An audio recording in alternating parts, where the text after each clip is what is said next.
Good morning, folks. Many of you have joined us for the webinar on partnering with your Resource Conservation and Development Council. We're so pleased that you got up this morning and are with us today for this outstanding webinar. We've got 6 speakers that will be talking about their experiences and their RC&D and partnering, and you're going to be treated to some really great ideas from those folks. We're expecting up to 70 people today, or 70 sites tuning in to our session, and we will be using our questions dashboard for questions. To practice that questions dashboard, why don't you just tap NASCA and RC&D in the questions dashboard. That way we'll see that the questions dashboard is working on your end and our end. Again, type NASCA and RC&D in the questions dashboard. Dashboard should be in the upper right-hand corner of your screen.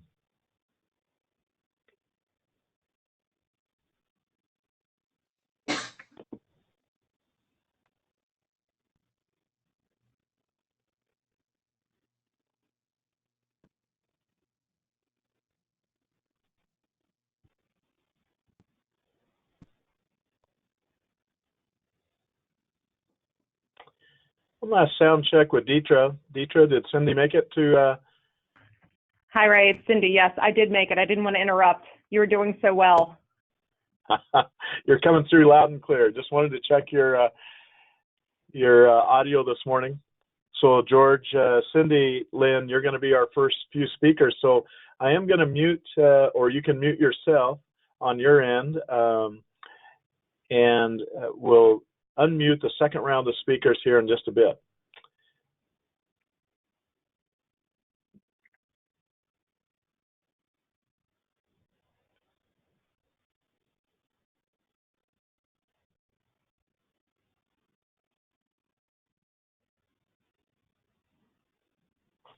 Folks, welcome to the NASCA webinar on partnering with your Resource Conservation Development Council. If you're listening to us just through the audio, let's recommend again that you would go up and tap on your link for the GoToWebinar link and join us by video also. You'll get the most out of the session today if you are connected both by audio and video. All lines are muted right now, and we're just typing in NASCA and RC&D into the questions dashboard. Get used to using that questions dashboard for the questions for the presenters.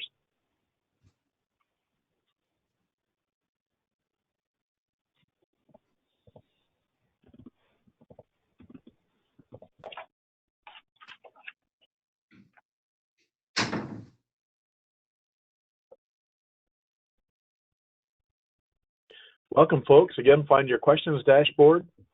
Go ahead and type NASCA or RC&D in the questions dashboard area. So you'll be using that for asking your questions of the presenters.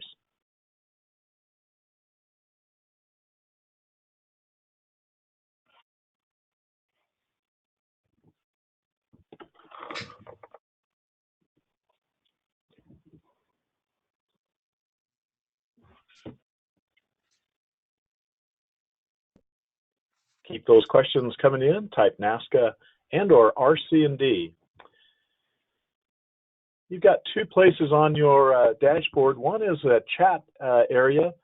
Certainly you can use that to send a chat message, but probably the best would be to go ahead and type your questions into the questions part of the dashboard.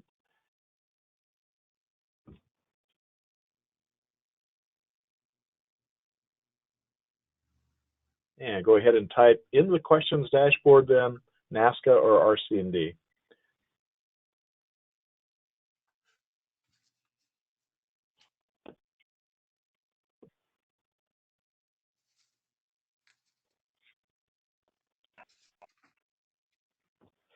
Again, we're expecting about 70 sites joining us today. Well over 25 different states will be joining us. We're going to send a special shout out to Hawaii if they did join us this morning. I noticed that we had a couple registered from Oahu, and we'll apologize for the early start this morning.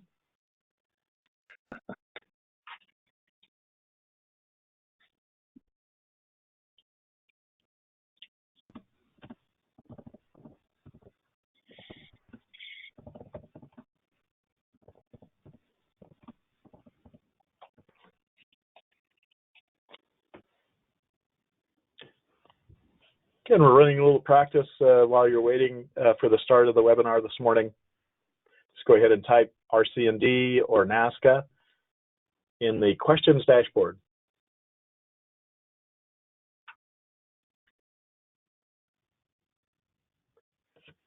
I'll make this announcement again. If you've just joined us with audio, the best experience you're going to have with a webinar is joining us by webinar with the audio and the visual, so that you can actually see some of the slides as the speakers are speaking to their projects, their programs, their partnerships.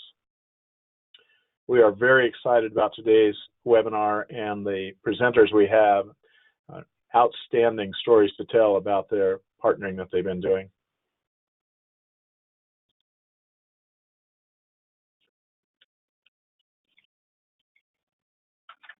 Appreciate all those folks that have typed in either RC&D or NASCA in the questions dashboard. That really helps us know that the system is working for us this morning.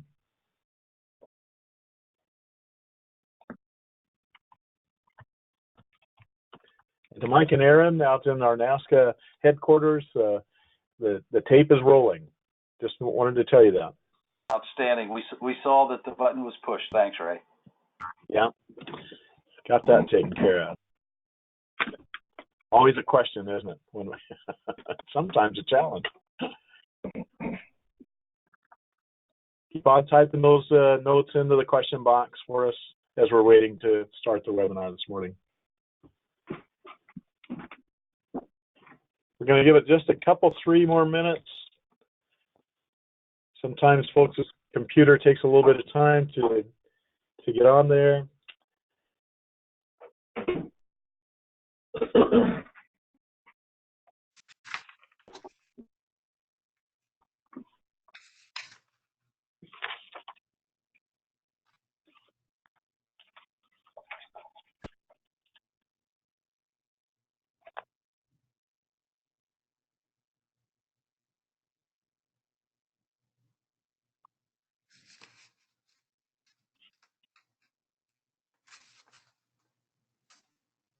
Folks, good morning.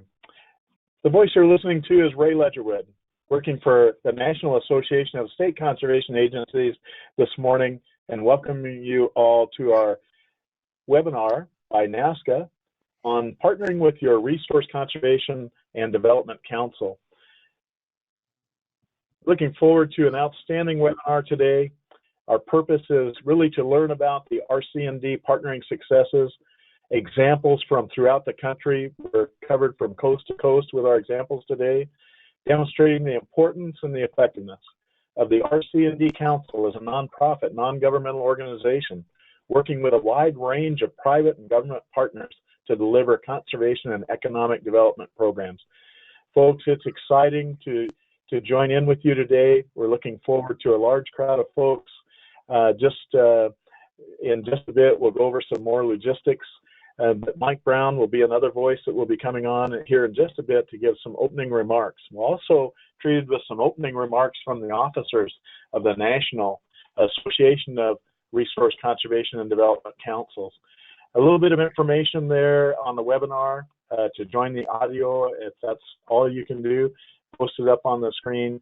We do encourage you to go up and if you're listening to this just with audio, go up and be able to view the slides with us too. Will really help you, I'm sure. So our logistics for today's session is all the lines are muted except for our presenters today, and they've been coached to mute their lines when they're not speaking.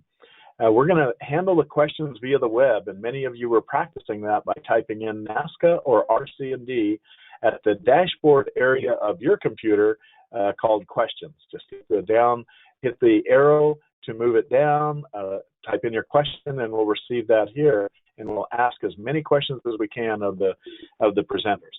We just verified the presentation is being recorded, but you're going to get the best experience by joining us live. Feedback is welcome. Compliments, comments, improvements, send those to Mike Brown at the email address listed there on the screen. Mike, give us a few opening remarks, please. Thanks, Ray.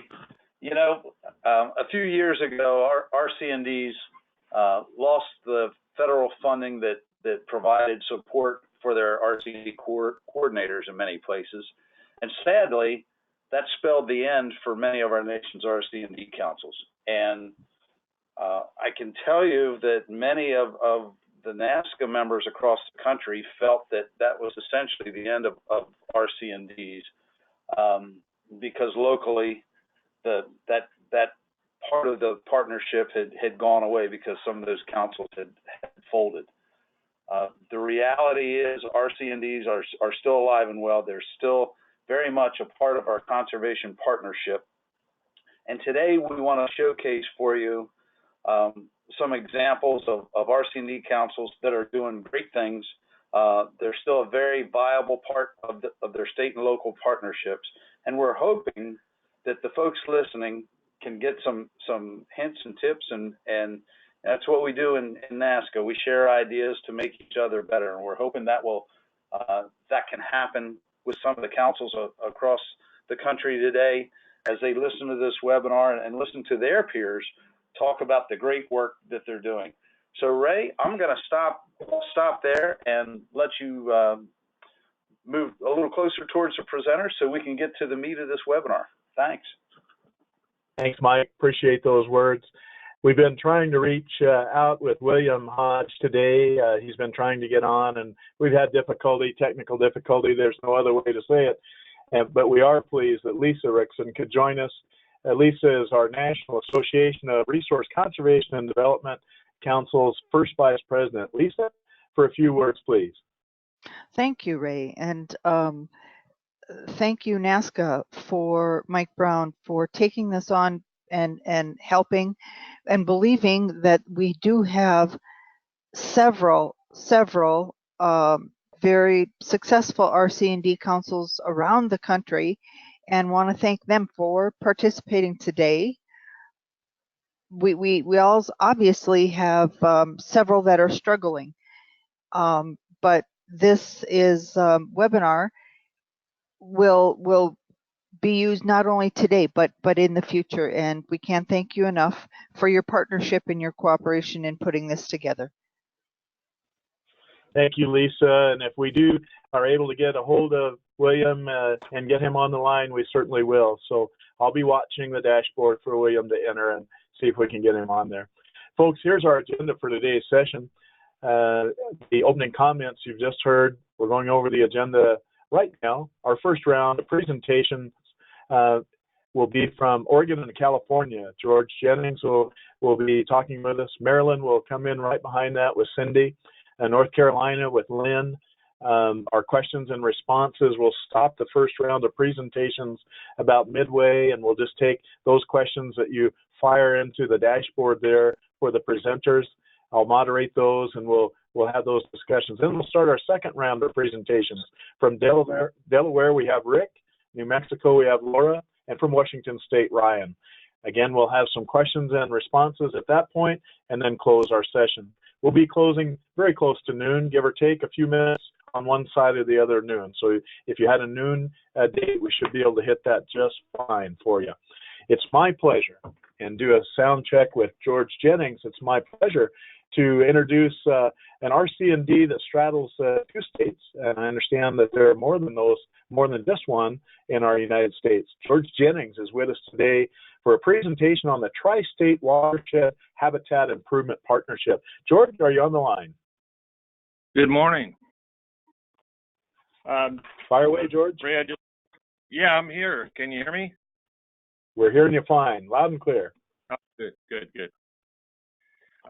Just wanted to talk a little bit about the Orcal RC&D and our one of our projects, which is the Tri-State Watershed Improvement Partnership.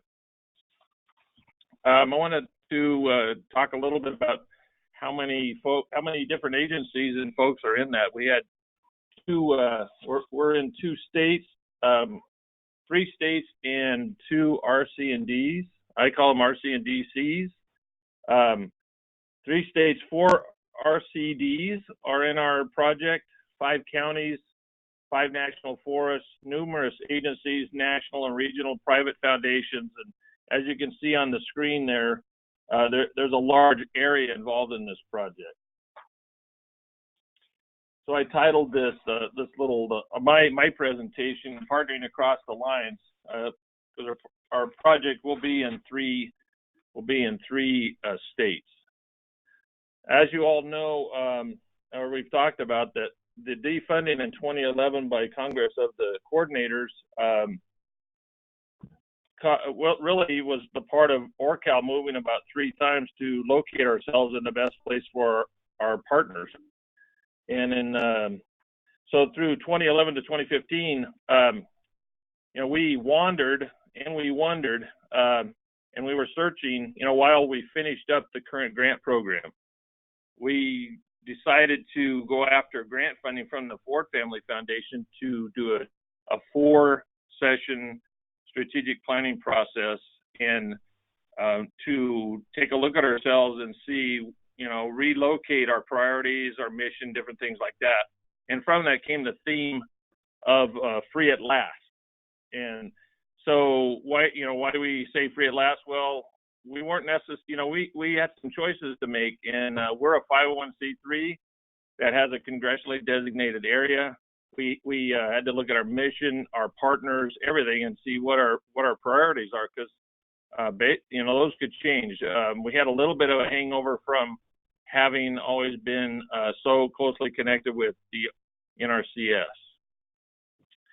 So our goals were to become a sustainable 501c3. Obviously, we talked a lot about at that workshop about power clusters, which I'm quoting Ray Ledgerwood on that. That's something that a lot of people have benefited from, the idea of power clusters.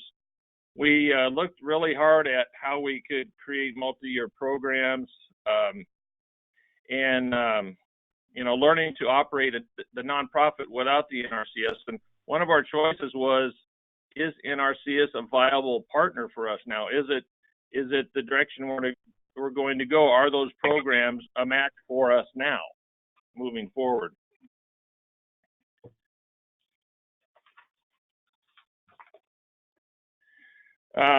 So the board had to reshape. We had to reshape and rediscover ourselves. And one of the things we discovered along the way is to work with one of the largest foundations that works specifically with rural communities in Oregon and Siskiyou County, California, which is where our office is located, is the Ford Family Foundation. And they have a great community building approach. I want to give them credit for this. And it seems to really work, especially in our rural areas, is go to where the people are. We have a large area that we work in, and not large economies, so it was important to go to where they are. Start with what you know and build on what you have, and that's working with the communities on what they know and what they have, and be very inclusive. We have a large variety of income differences and cultural differences, and ethnic differences, and so being inclusive is key.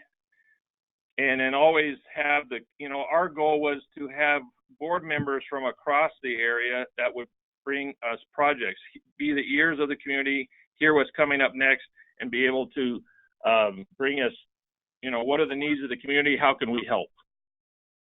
So that was great verbiage from the Ford Family Foundation, and I just want to thank them. That really sparked me and a lot of the board members into looking hard at how we interact, not to bring something from top down, but bring it up from the communities in the area that we represent.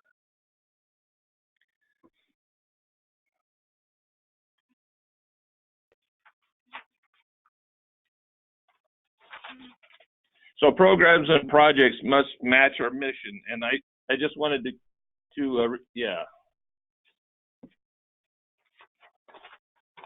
So from this outreach and talking to our communities and looking at their priorities, our agencies, our government, what's happening on the landscape, we came up with a project and presented it to our partners, the Tri-State Watershed Improvement Partnership. It was hatched at that time. It addressed concerns from the region and it's a large-scale project. It's regional in scope. It's about 7 million acre area.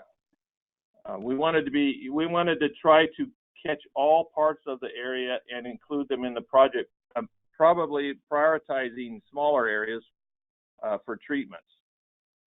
And then recognizing the potential strength of the RC&D platform is that it's a regional platform. Our area is five counties, 2 states. One of the counties is the 5th largest in California. So we have that regional platform where many agencies are restricted to smaller areas.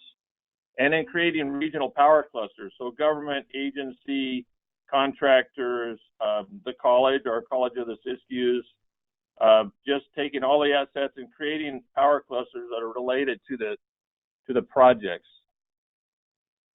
One of our first steps was to contact the local district conservationists and the area conservationists.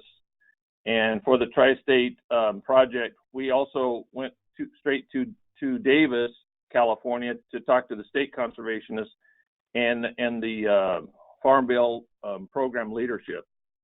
So we went bottom and inside their agency, looking at their programs. We looked at the local district and the state leadership. We also began to search for key private partners like California Deer Association, Rocky Mountain Elk, Ducks Unlimited, different partners that could bring match dollars and also the concerns of their groups to this project.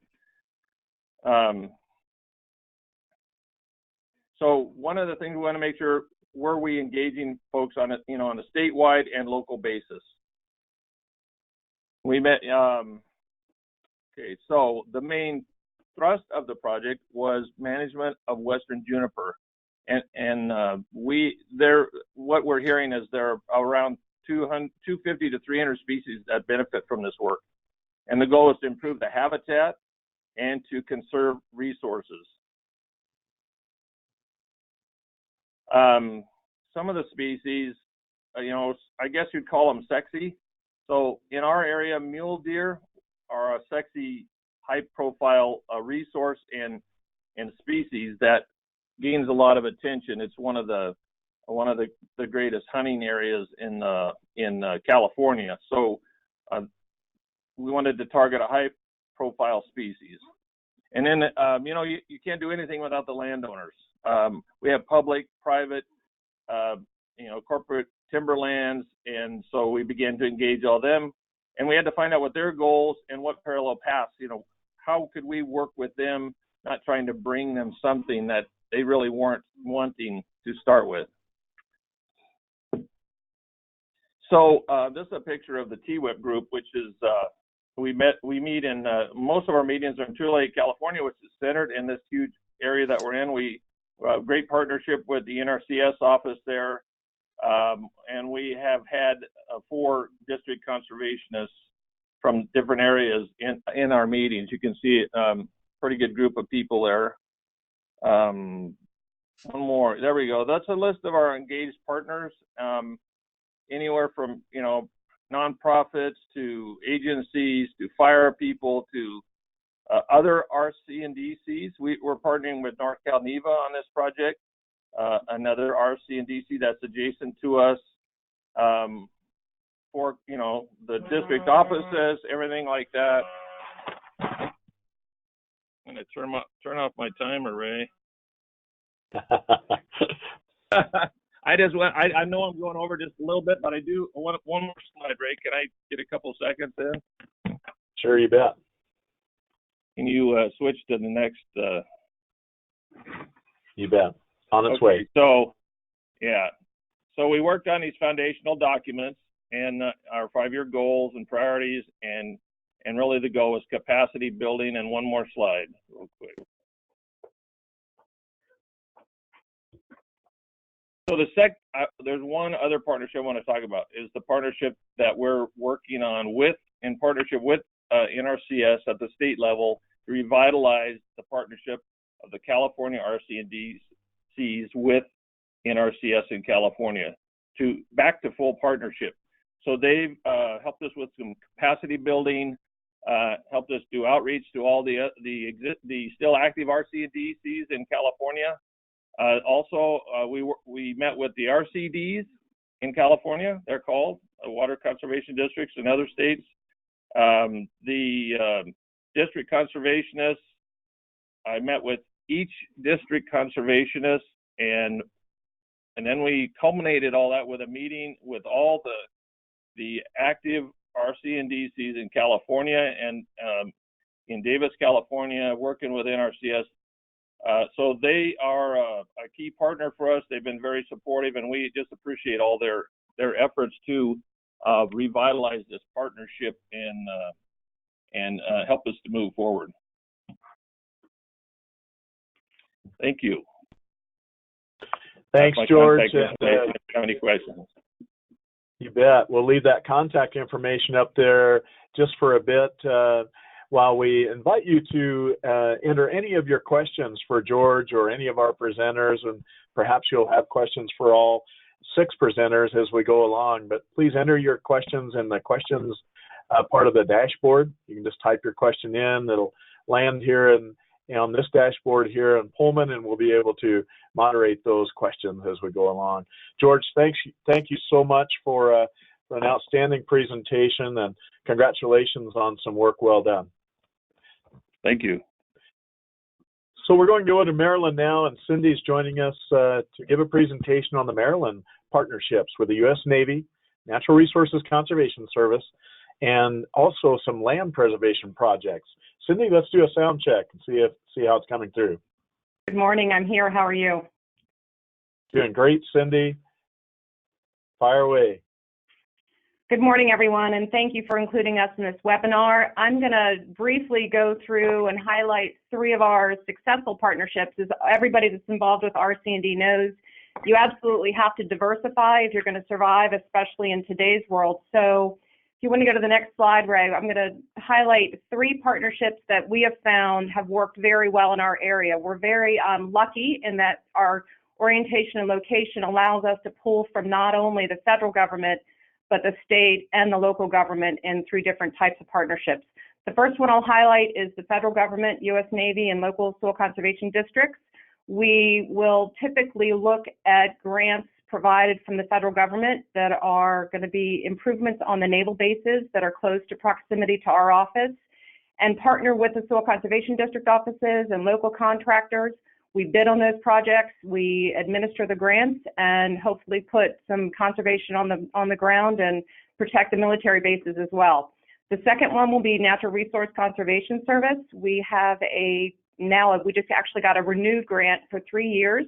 We have 3 soil technicians, 3 program support specialists, a forester, and a grazer, and then we also do some community outreach with NRCS. The third that I'll highlight is our land preservation and conservation easement program. This is the latest one that we've actually incorporated into our operations.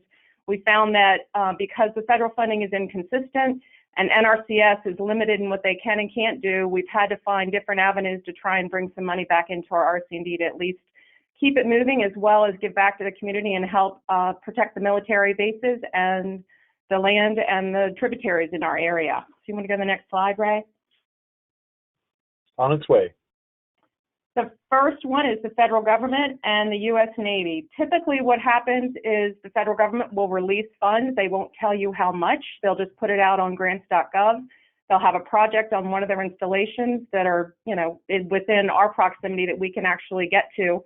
And we'll pull together our team, do a proposal, and submit it to the Navy. If our bid falls under the amount of funds that's allocated for that project or close to it, hopefully they'll negotiate a dollar value and a contract with us, and we'll be able to move forward. So the next couple slides will actually show you all some of the projects that we have successfully completed. You're going to see ones in St. Mary's County, ones in Charles County, and ones in Calvert County. All of those are the 3 southern counties in Maryland, which are surrounded by large tributaries, the Chesapeake Bay, Potomac River, and the Patuxent River. So here's a shoreline stabilization project that was just finished last year. It was 600 lineal feet of shoreline along the Patuxent River on the naval base, and it actually was the only roadway to get around the base to all the important infrastructure and radar facilities and runways. So this project, it took us probably about 4 or 5 months to complete, and they're doing another 4,000 feet. This is a dam repair and a reconstruction. We actually had to, this actually took 7 years for permitting and planning and the beavers to invade and get rid of them. We had to dewater the pond. We just completed this project in February, and hopefully the grass will start growing and that one will be up and running, and the community be able to enjoy the recreation facility. This next one was done a few years ago in Charles County. This is a naval support facility in Indian Head, and this is a 3-phase project. You can see that the military bases housing and structures were at extreme risk with all of the failure of the cliff. And so this is phase 1. It was a $5.1 million project that was 3,000 lineal feet along the Potomac River. You can go to the next one, Ray. This is phase 2. As you can see it completed a phase 1, and then you can see the other completed pictures. But it was a pretty extreme to be able to bring the materials in. We actually had to stage it out further away from the shoreline and create an opportunity to bring everything in via barge and build it from the bottom up.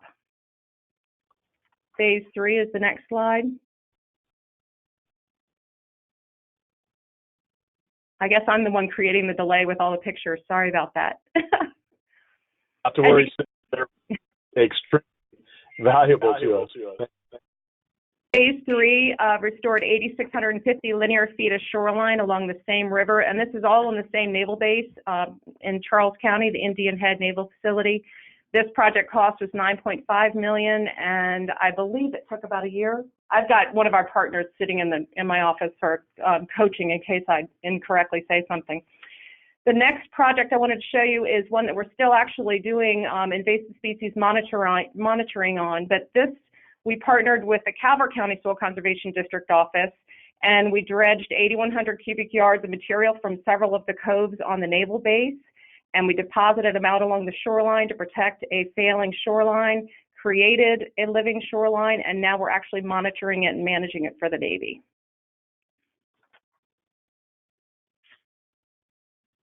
Next. This is a project we also completed last year on the same recreation facility for the naval base. This is in Calvert County. This was 800 lineal feet, where it was probably 20 to 25 foot high. All their major infrastructure along the shoreline was at risk. And we came in and we actually cleaned it up, we stabilized it, and we actually brought in a tremendous amount of sand. That sand is now considered to be a feeder beach for a very historic point patients at where that sand will actually, over the next 3 to 5 to 10 years, will actually feed that point patients and refill back in.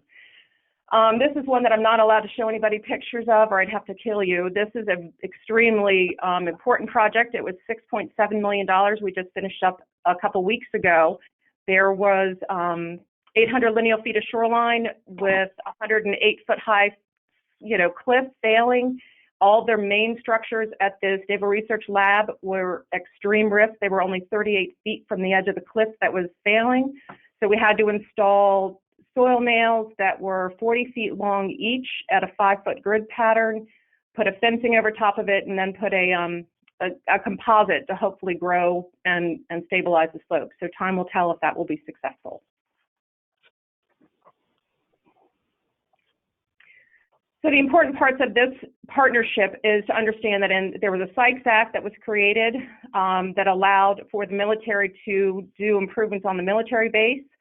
The tool to do that is cooperative agreements. It's important for everybody to know that as an RC&D and a nonprofit, you're actually at an advantage because NASCA cannot issue grant funds for improvements on these naval bases to for-profit organizations. So it kind of gives us a leg up on everybody else. We can hire the for-profit organizations, but we actually are able to be one of probably a handful that are able to bid on these projects. And then to be able to partner with your soil conservation district offices, it's important to have a memorandum of understanding. Next is our partnership with NRCS, because NRCS has their hiring freeze, but they still need to have the technical support on the ground and the boots on the ground. They've reached out to us as well as several other RC&Ds in the area to hire employees, and we actually hire the employees for them, provide the services, but we manage and monitor the employees in-house. The only thing that our employees don't get by being a grant contract employee is retirement benefit packages. They get everything else. And the soil conservation district offices in the state of Maryland get their technical support.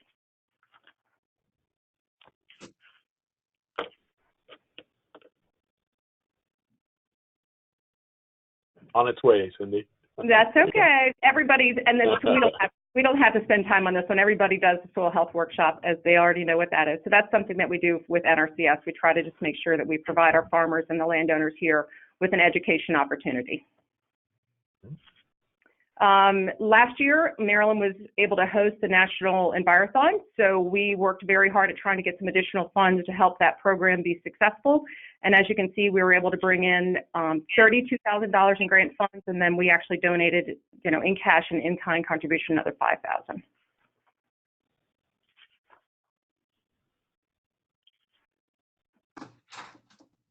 Last but not least, and I'll run through this pretty quickly, because the federal government was not a successful program that we could rely on to keep funds coming in our door, we actually explored the option of being, or at least utilizing what we had in our own file cabinet, didn't even realize that we could be a land trust. So as a land trust, you're able to take advantage of and pull together several partners to do land preservation and conservation easements in an area that specifically has overlays where they can be receiving zones for different grant programs. Well, because we're so in such close proximity to the Navy, they have an important, level of contributing to protecting their mission. So there's a program out there that they provide grant funds if you can find matching funds to protect the property around the military installations. The state program also has, they feel it's very important to protect Maryland in that it's surrounded by the natural tributaries, and they want to make sure that the rural character and that conservation is put on the ground. So the state also offers a grant program. Well, we're fortunate that our county, not only is it's important to them for the natural preservation and to protect its natural resources, but they also want to help protect the military mission because they're our largest employer in the community. So by putting all three of those partners together, we've been able to have a successful land preservation program. And the next couple slides are typical slides. That just kind of tells you Department of Defense does 50% of the purchase price of an easement. The state does 25% plus an admin fee and pays for the surveys and all the incidental costs. The county does 25% of the purchase price of the easement, and then we're the administrator and monitoring compliance.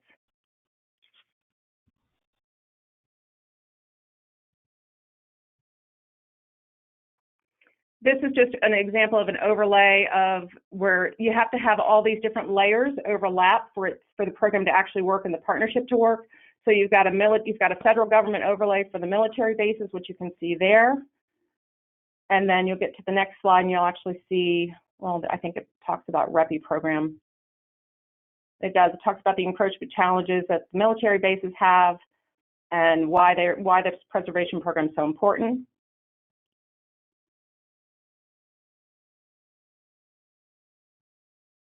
This is the REPI program that they do nationally. We're just fortunate enough to be located in one of those overlay zones.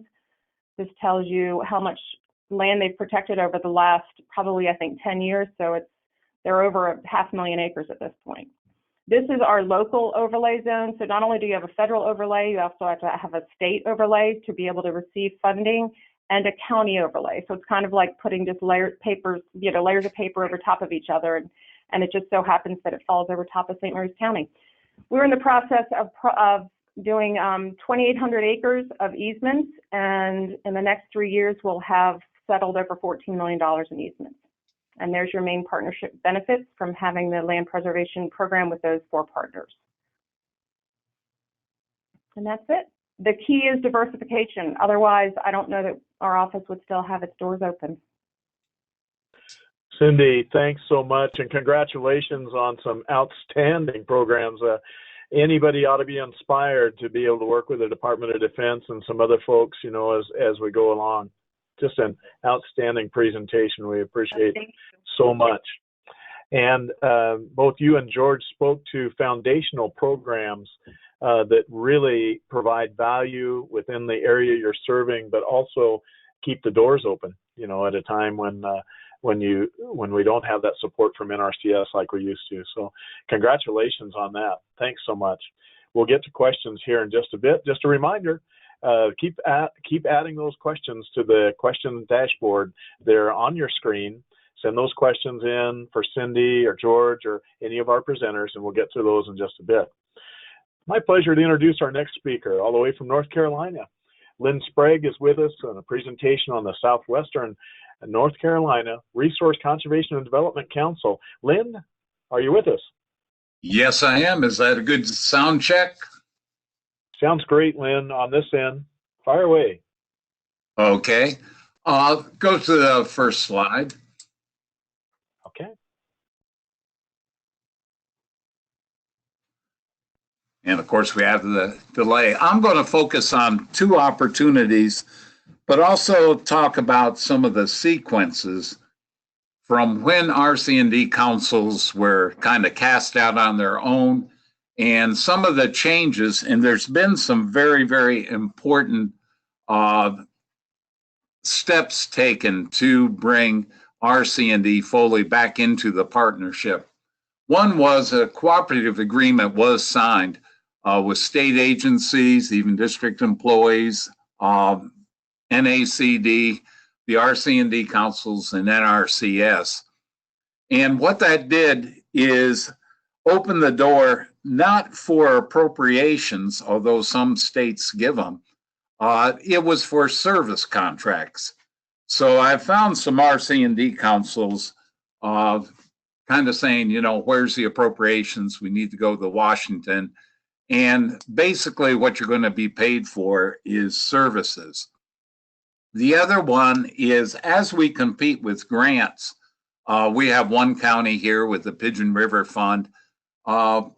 Even as soon as I'm going to say in 2013, there was maybe 4 to 5 organizations applying for those funds. We had a partnership that included districts, watershed associations, and we could be pretty well assured of 50% to 75% of those grant funds in about 3 RC&D areas. Now, when I looked at it this year, there was over 15 organizations put on the letter of request. So the competition has gotten very intense and partnerships are very needed. So the two things I wanted to do is just go through some cooperative agreements we have with federal agencies, state organizations. Then the other one is when you deal in an area like agriculture, finding your niche as a full partner can be kind of a sweet sequence of activities. So next slide, please. Okay.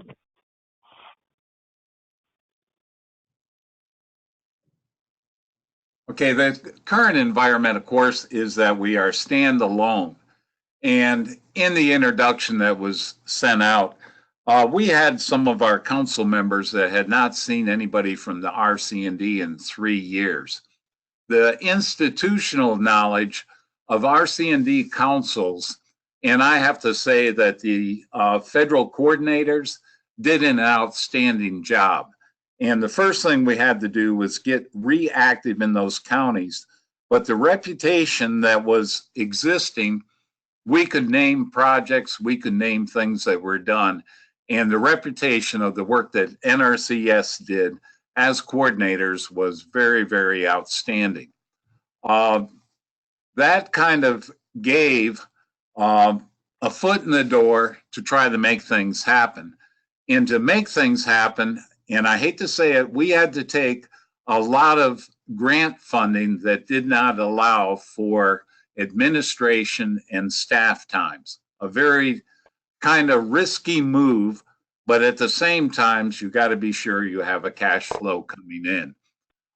The other one, in states, we found that RC&D councils started to look outside and found that some of the members of those other councils were still active and interested in doing things. Or there was even new people saying, gee, you're doing this in your RC&D council, can we reactivate? Well, very few RC&Ds have been deauthorized, and it really gives an authority, congressional authority, to work with federal agencies, do projects, and be in partnership with both state and locals. The other one is that agreement that we talked about with the traditional conservation agencies gave a priority vendor status to RC&Ds. That was very critical because the question out with many of the state conservationists who actually were RC&D coordinators at one point in their career, to kind of find ways where they just kind of helping from the side, or could they directly help? And I found that agreement, which was negotiated at the national level, as a very big door opener, where then a state conservationist or part of his staff could relax and again work with RC&D councils as a full partner. Some of the states have designated funding, and other states we're starting to find how they can provide a service statewide by bringing in associate members and other things to the existing active RC&D councils. Next slide, please. Some of the successes that we've had, we have what's called ATAC positions. That's the way that you get technical. The previous speaker spoke to those. We have 10 ATAC positions completely statewide that are to assist NRCS with contracting and the kind of paperwork that goes on that's taking their skilled field staff out of the field. I did have a comment, are you just becoming an employment agency? And my answer back is that's 10 people working on farm bill programs across the state every single day of the year, and as very active members in the conservation team. The other one is the difference between competitive grants and cooperative agreements, and even your regional partnership grants, which take some very big partnership development and time to develop that agreement so it's competitive. The cooperative agreement is more where NRCS has a need, RC&D councils have a priority status, even a state agency can have a need, and they come through the door and ask for assistance. We had the Department of Agriculture through a grant from a power company, had $150,000 they had to put out. There was no administrative staff time. We were able to pick that up from a Rural Development REAP grant, and we assisted with 28 alternative energy and energy reduction projects on farms. The agricultural niche is one that we worked on.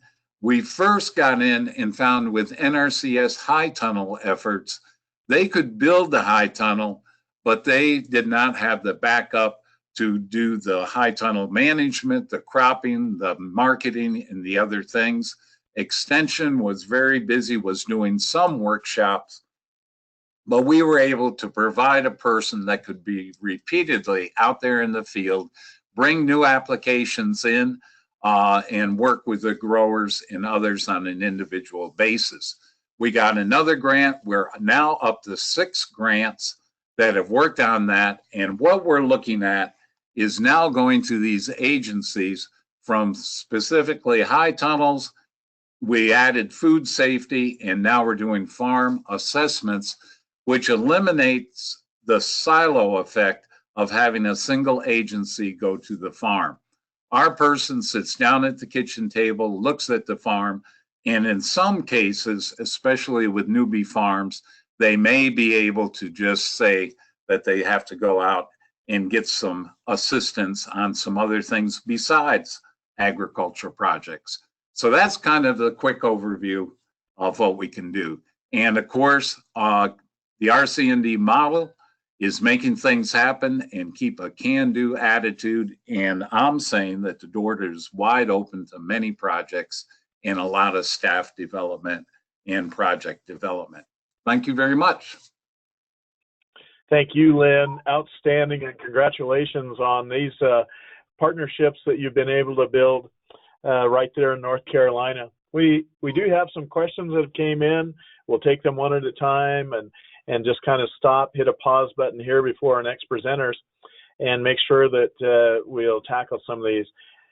The first one has to do with the matching requirements. And this would be, I'm sure, for Cindy and Lynn. Did you folks hire the staff directly with NRCS funding, or did you hire them through a local conservation district? Let's start with you, Lynn, and then we'll go to Cindy and get both your answers. What we found is that NRCS was using a job service agency, and they actually had to lay off the employees so they wouldn't get full-time status. When they switched to us, we brought the employees on as employees, gave them to start out a week of vacation or sick time, whatever. We're building benefits as we go. We have the provisions that we may be able to add health benefits and others. But the people that were through an temporary employment agency were really pleased to have somebody that treated them as a full-time employee. Sure. And Cindy, did you hire through someone, or did you hire these as RC&D employees? We actually did the recruiting and the hiring ourselves. They are considered RC&D employees, but contract employees, and it is in their hiring letter that they understand that their employment is predicated on there being grant funds available and the federal government still, not being in a shutdown component.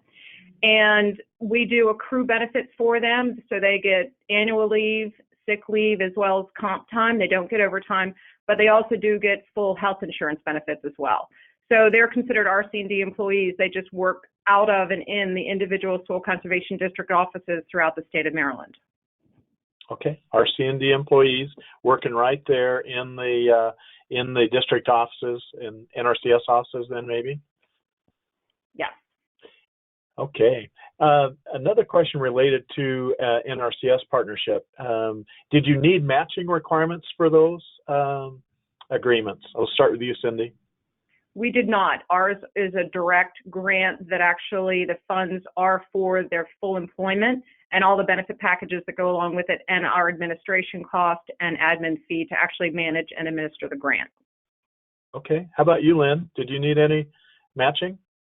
What we were able to do, since we worked on the broad farm bill programs, was match our entire conservation program. So we do farmland preservation, we do a lot of stream work and other things, and we were able to match that into what has become about a $1.3 million grant. Okay, yeah. So you were able to do that and not have too much trouble finding the matching dollars then? Right. Where did you find the match dollars? Yeah. For instance, in North Carolina, there's the Department of Ag has a farmland preservation grant, and a district can only apply for 2 easements, but we could apply for 2. So a couple of the districts have had us hold land conservation easements, and that's given us the match, and then we will transfer those back to the districts in like 2 or 3 years. Okay. So let's talk a little bit about that. There was a question that came in. Was there any competition between the RC&D and the conservation districts for these funds or the matching with NRCS? I'm going to say, yes, there is some funds that have been in competition, but we actually, with the most successful county, we sit down sometimes as much as 6 times a year. What are you working on? Here's a grant cycle. Who is going to apply for it? And that's a sit down with several partners, including the county government and some watershed associations. So we go in, and the state now expects it that when we apply for a grant, they'll ask us, where's your partnership? So that way we've basically eliminated the competition. Thanks. Cindy, did you have any competition there in your state? I'm going to actually let Bruce Young, who's the director of St. Mary's County Soil Conservation District Office, answer that. Okay. Right. Hey, Bruce. In Maryland, we have a pretty strong state program. So a lot of the staff in the soil conservation districts are funded through the state Maryland Department of Agriculture. Most of the RC&D employees that are hired through the cooperative agreement with NRCS are working directly on farm bill programs. Although the districts do assist, survey design and some of the other, a lot of those are program support specialists, making sure all the information is plugged into the federal system. So there really isn't the competition that you may find somewhere else around the country, because we do have a strong state agriculture department that provides a lot of staff to the districts. Excellent. Sounds like North Carolina the same way. You had a good partnership relationship that didn't require any competition, but a collaboration, who could do what and how best to do it. Congratulations on all that. Well, I'm going to switch gears. We have one request. Can you provide that cooperative? Well, let me stop just a bit. George, any competition there in Oregon or California regarding with the districts, the conservation districts now? I think California is different on that, because the states are trying to work out the state funding part of it, and I think so. There is a lot of competition, and in California there are a lot of nonprofits, and some of the time between 2011 and restructuring and reorienting, a lot of new nonprofits came on board. So yeah, California has a lot of nonprofits, especially in the Bay Area. So for RC&D in those areas, I'd say there's a lot of competition, and the state it isn't working. As far as I understand, is any kind of a state funding program, or they're working out a program like Maryland has. That isn't in place in California so far. Okay. Thanks, George. So we're different. We got 54 and more of these differences out there across our great nation and the island territories. Here's one request. Can you provide a sample of the cooperative agreement that you signed with the U.S. Forest Service and the NRCS? Can we do that? Can you send that to either myself or Mike Brown, and we would get that out to the folks? I've got a couple I can send. And this is Cindy. I actually would have to get NRCS's permission to do that, and if they say yes, then I'd be happy to do that. Okay. All right. So Lynn, you can just send that to me, Lynn. Yeah, I think you've got my email address, and then Cindy, if you're successful, then we'll look for yours too. Thank you so much. I think these templates that we can offer on cooperative agreements are important. Don't you? That would be excellent. Thank you. Okay, next question. This one, where did you get the grant for the high tunnels? Where did you get the grant for the high tunnels? Okay, that's a community foundation of Western North Carolina. And that's one of the things in agriculture that RC&Ds can do. We were able to show that through strike force, NRCS had the structures, we got staffed because we could show the economic benefit. And in a strike force area, it says supplemental income to a family. So even though a hot shot could make $40,000, $50,000 on a high tunnel, a family that could make $2,000, $5,000, $6,000, $3,000, that's enough to pay for a car payment or a phone or whatever else that they need, the heat bill. And in impoverished areas, that's very, very important. So we were able to tie together nonprofit foundations with the government and had some pretty high success. Outstanding, Lynn. Thanks so much. Let me just check one more time to see if we've got another question or two. This is outstanding. One request is, are we seeing the questions? No, they're just coming in on my panel here, so I can moderate with that. Folks, outstanding presentations. Usually at this point, you're thinking about that one other thing you wish you would have said to someone, and so I'm going to go back around the line here. George, anything that you want to say to the group that you just said, gosh, I wish I would have done that? Go ahead, please. Well, I think it's pretty amazing the differences around the country, and I think finding ways to bridge those differences and learn from each other this is a great opportunity for all of us to learn from each other. So I appreciate this being done. Well, very good, George. It's NASCA's pleasure to do that, and we'll get to more of that in just a bit. Let me also ask Cindy. Cindy, did you have anything that you wanted to tell the group before we sign off? Well, no, just along the lines of diversification. You know, we're all located in different regions in this entire United States, and you just have to take advantage of what's really around you and see how you can best benefit the community, not only just the community, but the environment. And people want to help, and the key is to really just ask the questions. Ask if they want to be a partner, because if you don't, then you're never going to know, and you never know what you're missing out on. So diversification, and take advantage of your immediate region around you. I think that's the most important key. Thanks, Cindy. Great words. And want to give the same opportunity to you, Lynn, something that you just felt like you forgot to say? Yes. Since this is NASCA supported and this is the partnership, I must say that we're taking a very strong look at renew the roles with the soil and water conservation districts, with the state agency and cooperative extension, and some of those traditional partnerships that we had.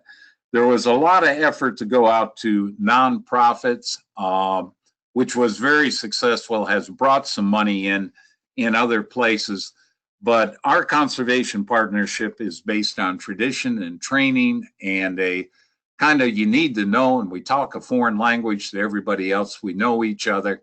And it really is something that we're trying to be sure is strong and very, very strong in North Carolina. Well, thanks so much, Lynn. I appreciate that. We're about ready to go to the next round of presentations. But before I do, Mike, did you have some in-between presenters comments to make to the group? No, Ray, I'd like to get to the next set of presenters.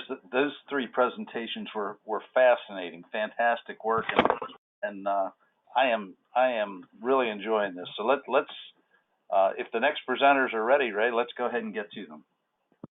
Okay, we sure learned a lot from the first set of presenters. It's going to be my pleasure to unmute the lines for Rick and for Laura and Ryan, and we'll do a sound check here in just a bit. Thanks so much, Mike. Lisa, did you have anything that you wanted to say here at kind of our midpoint of our webinar today? Lisa? No, just how impressed I am with the geographic area we're covering and people looking at their indigenous resources. Fantastic job, everybody. Outstanding, isn't it? Thanks so much, Lisa. Okay, to our second round then of presentations. We're going to welcome Rick here in just a bit from Delaware, Laura from New Mexico, Ryan from Washington State. We'll do sound checks here and as we go along. Thanks so much for the first set of presenters. Outstanding presentations. We enjoyed them very much. So coming to us from Delaware, Rick is going to join us and give a presentation on the urban agriculture and community garden projects and the invasive species removal projects. Rick, are you on the line? I'm on the line. Thank you, Ray. Okay, fire away, Rick. Well, good morning, everyone. It's a pleasure to be with you from Delaware, where I'm sitting here looking at my window with heavy snow falling at the moment. So I hope you're enjoying sunny California, those from California. First State RC&D has, if we go to the next slide, Ray, the council's, of course, been around since the 1960s, and I'm the current president and secretary of the council. And I listed all those associations on there, not just to show you how busy I am. Some of that's through my district work, and some's with RC&D, but a lot of those are liaisons that I use to promote what RC&D is doing and to get the word out about our grant program, and is a way for me to rustle up some projects. And something I keep trying to remind my fellow council members of, that they need to be out in their communities looking at some projects, and I'm still working on that. But I've been a council member since 1986, was involved for many years, and still am on the Mid-Atlantic RC&D Association. We just had a conference call for that group on Monday. We currently have a 9-member board for our Delaware State Council. We cover the state of Delaware. We have 3 counties, and we hold quarterly meetings either in person or by conference call. Next slide.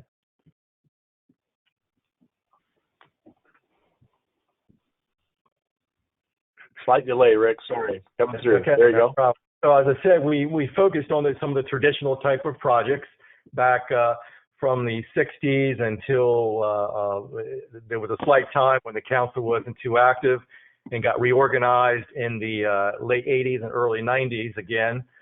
And we did a lot of work with dry fire hydrant installations around the state, some recreational oriented projects. And then our signature program was the emergency home repair program for many years. And then after the RC program was defunded, we had to refocus. So we decided, I think it was either just before or just after 2011, we turned over the emergency home repair program to another nonprofit entity, the Milford Housing Development Corporation, which continues to run that program. And one of our current treasurer, Tim Riley, sits on their board of directors. And so we felt that was, many times you start an RC project that's community-based, and then you get it going and you turn it over to somebody else who can keep it on so that you're not continually running a program.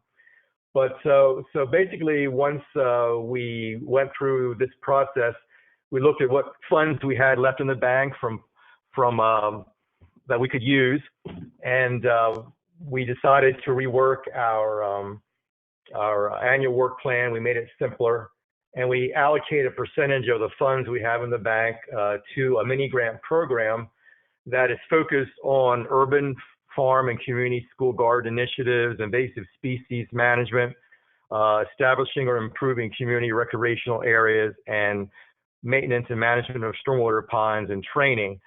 Well, the stormwater pond training has been being handled a lot by our Sussex Conservation District office, at least downstate. And a lot of that training happens up through our county government in my county.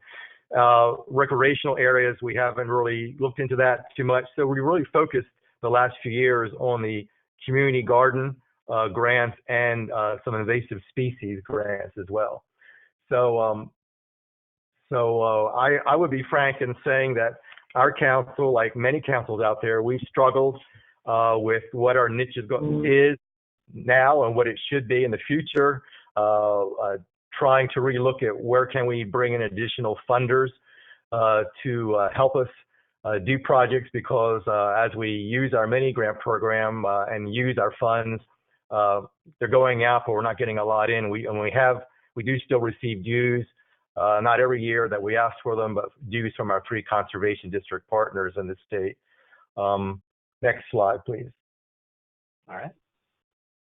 So some of the projects we did to show some of the variety of things, we funded a Delaware Native Plant Society's Native Plant Booklet several years ago. We every year I'm involved with the Make a Splash water education event that's put on by our state Department of Natural Resources.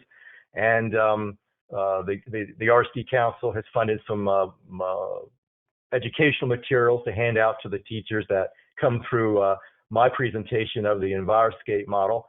We're an annual sponsor of the Delaware Envirothon, which I also chair here in the state. And another kind of different project we funded was a request to put some safety fencing around a school playground at an elementary school that was kind of right next to a public area, and they wanted it for safety reasons. So we were one of the funders for that as well. And so next slide, please, Ray. So the two areas that we funded the last few years, again, are invasive species removal. For many years, I've been involved as a member of the Delaware Invasive Species Council and just got elected to their board of directors as their secretary. And we put this in our work plan to do because there's not a lot of funding out there for communities and entities to do invasive species removal. We funded a few through our conservation cost share program here at the Conservation District. The Invasive Species Council has not directly funded very many projects. It's been more of a professional development type of organization, and a lot of the invasive species work in the state's done either through the state park system or through other nonprofits who have conservation lands that are preserved and that they manage. So we funded 4 projects so far. We did a community open space project. Was one of the first ones we did when we started the mini grant project several years ago in a beach community of Lewis, Delaware. Then we did some project with the Lenape Indian tribe for some invasive species removal in their cemetery in Dover, which is our state capital. Then we just recently did a project with a residential community up near where I live in Bear, Delaware. And then we just funded one that's happening this year with the city of Newark to do some bamboo removal along a creek in the city of Newark, which is where the University of Delaware is located. We're also in the process, or have had some initial discussions about partnering with the Invasive Species Council and the Chesapeake Bay program through our Department of Natural Resources to partner up some of our funds so we can offer a larger grant and be able to get a larger project done and put out a kind of a request for proposal type initiative, and that's still in the discussion phase. So here's some photos of the Village of Fox Meadow project, a community that had, I forget how many acres, maybe 60 plus acres of open space that was finally turned over to the 55 and over community. So we did a mini grant in the spring of last year with Weeds Inc. Incorporated. They hired to spray all the invasive species during the course of the spring and summer and fall. And then this December, they seeded in several wildflower meadow plots in the areas that are most visible to the community members to give them a little bit more wildflower interest. Plus, they're managing the remainder of their stormwater, their meadow area, which is part of their stormwater management area. So you see some photos there, and then the next slide, please, Ray. And then this next one, the city of Newark, is just a photo of the bamboo that's growing, and they've done several bamboo removal projects in the city of Newark the last few years. This is actually along the Christina Creek, along the historic Mason-Dixon Trail, and it's on both sides of the stream bank and into the woodland. So they'll be going in and cutting it, letting it regrow, spraying it with herbicide, letting it regrow, spraying it again. It takes several treatments to kill out bamboo, and but it's very effective. Several years ago, they did a project along a trail, a bike trail in the city, and I remember going out and taking pictures of that one, and the process it took for it to regrow, resprout, respray, and it just took several treatments to get it under control. Next slide, please. And then the next slide, we'll get into our community gardening projects. There's not a lot of grant. When we started this several years ago, there really wasn't a lot of grant-funded programs out there to do to fund projects. The way we got involved in the urban agriculture movement was back in the early 2000s, before we were defunded. Bill Bell was our RC&D coordinator. Gary Smith was our chairperson for many years, and we had a request to take a look at some potential sites to get a community, a farm agriculture garden started up in the city of Wilmington. So we were looking at several pieces of property.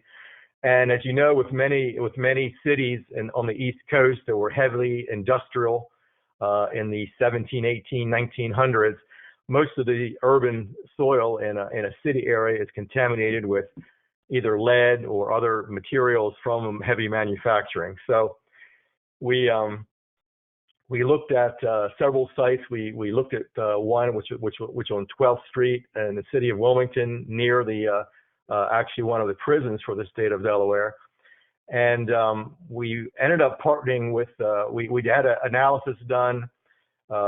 We ended up partnering with had a brownfield assessment done, and we ended up partnering with the Delaware Center for Horticulture, who already had an urban greening program going within the city of Wilmington, and turned over the project to them. And we provided some funding to fence the site in. That picture there is actually not that site, it's another site. I forgot to go back and find a picture of that one from a few years ago. But it has a metal fence around it, and then they took over putting in raised beds. We did not spend the money to have the site remediated.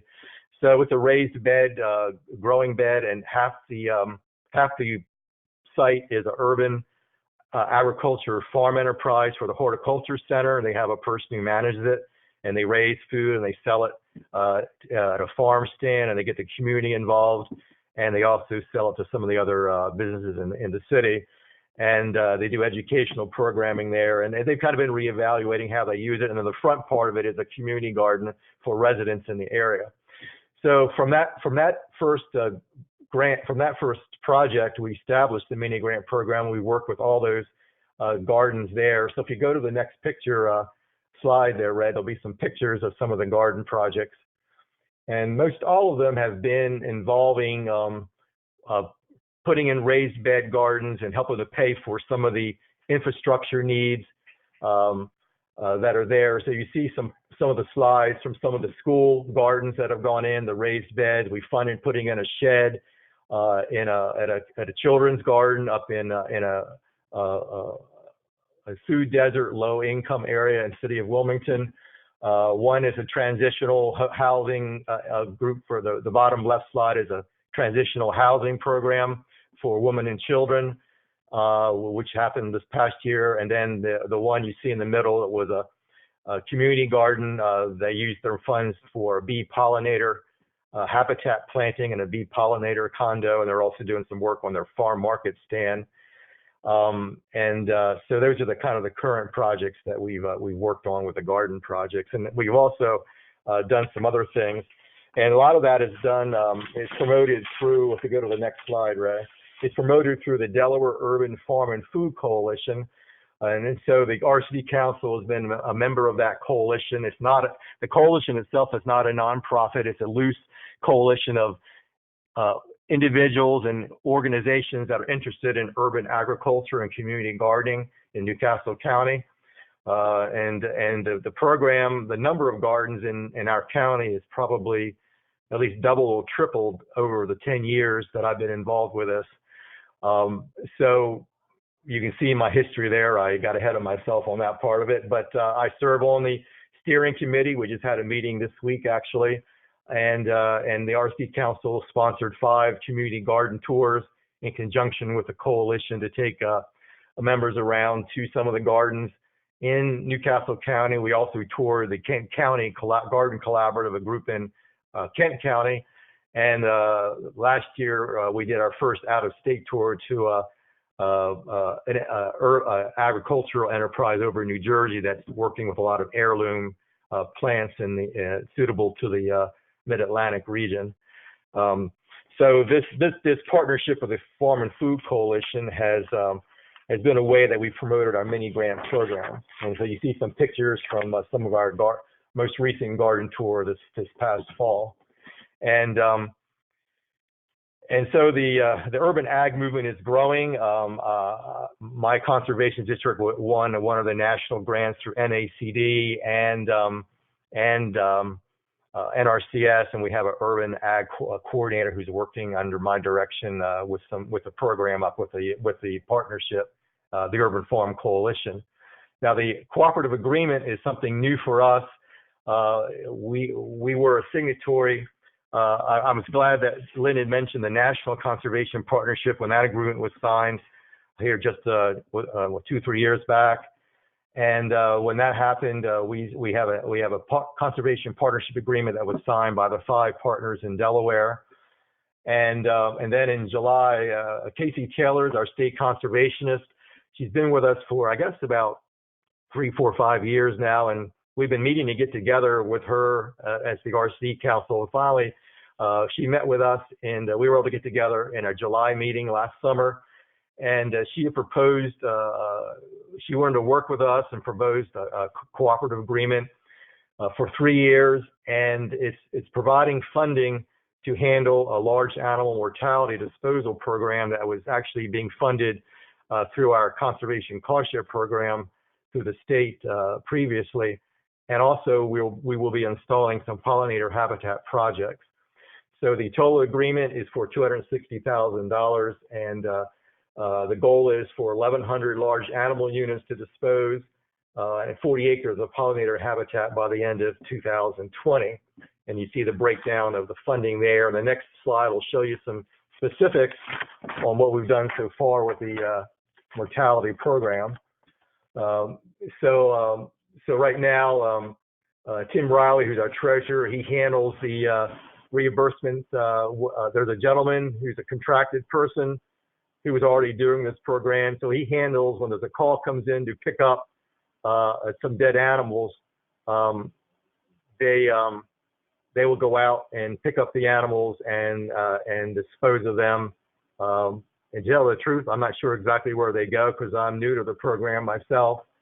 But it's primarily for dairy for cows, cattle, but also handles horses and pigs. And we just have a small personnel fee or a handling fee of 1% that we put on since we're handling this as a program that was being done for basically through the conservation district, so we reimburse them for this program. So if you go to the next slide, Ray, it'll give a little bit more information. And from October to December, if you show the next slide, we've done, there's been 124 cows picked up. This is from all 3 counties, 47 horses. We do not handle race horses. That's a whole separate category that's handled under a different program, I think through the Department of Agriculture and through the horse racing industry. And 59 pigs. There's one larger pig farm. So that's how much money's been reimbursed. So the reason we do the animal mortality program is for water quality purposes. We don't want to have farm producers having to go out and bury their animals or dispose of them on their property and having the animals decompose and leach into the groundwater. So it's a water quality initiative statewide. And then the pollinator habitat, we're looking at a potential site in Sussex County.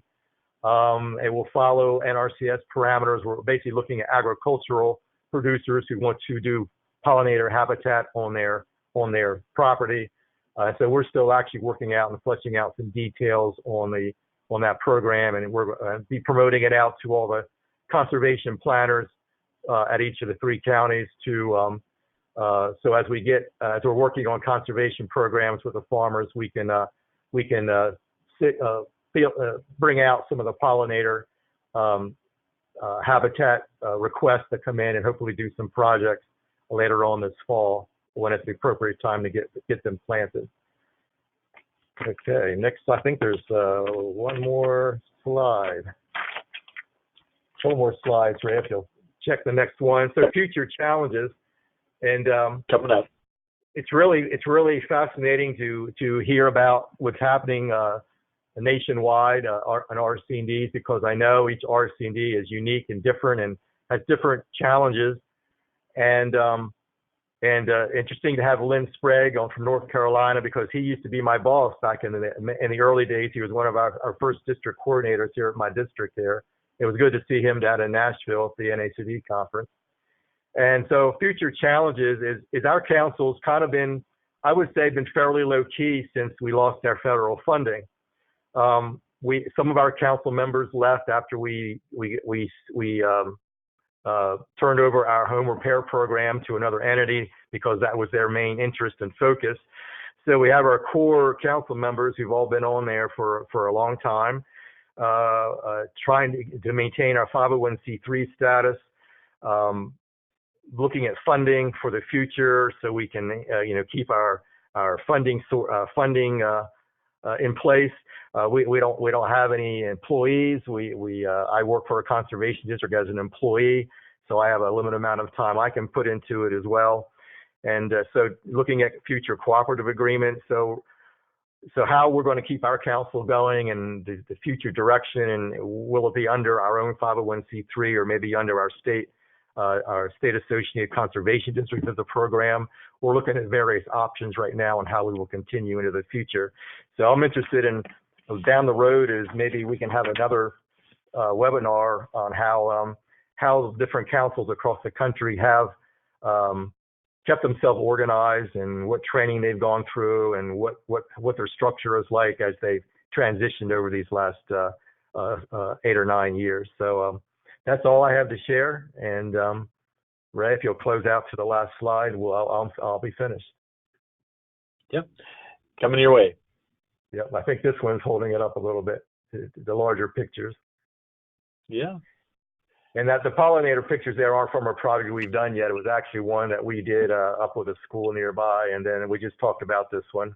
And then the final slide has my contact information.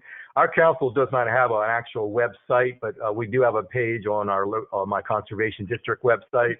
So if you just Google Newcastle Conservation District, there's an RC&D tab, and we have our mini grant agreement papers on there, and also I believe we have our current annual report and community gardening document on there as well. So thank you very much. Rick, and, I'll take questions at the end there. Appreciate that very much.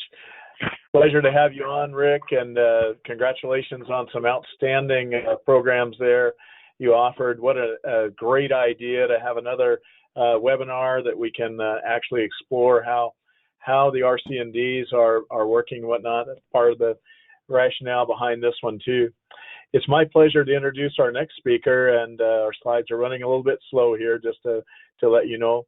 And Laura is joining us from New Mexico with the Collaborative Forest Restoration Program. To many of you, I sent you a note to give a primer and an outstanding video done by Laura and her partners there in New Mexico. We're both encouraging you to go up and look at that video link that I sent you most recently, and just get a primer for what it is that they're doing in New Mexico. Laura, are you with us? I am, and Ray, just before we get started, I keep getting a random note that says the organizer is experiencing technical difficulties. Unless the organizer rejoins, the webinar will end in 5 minutes.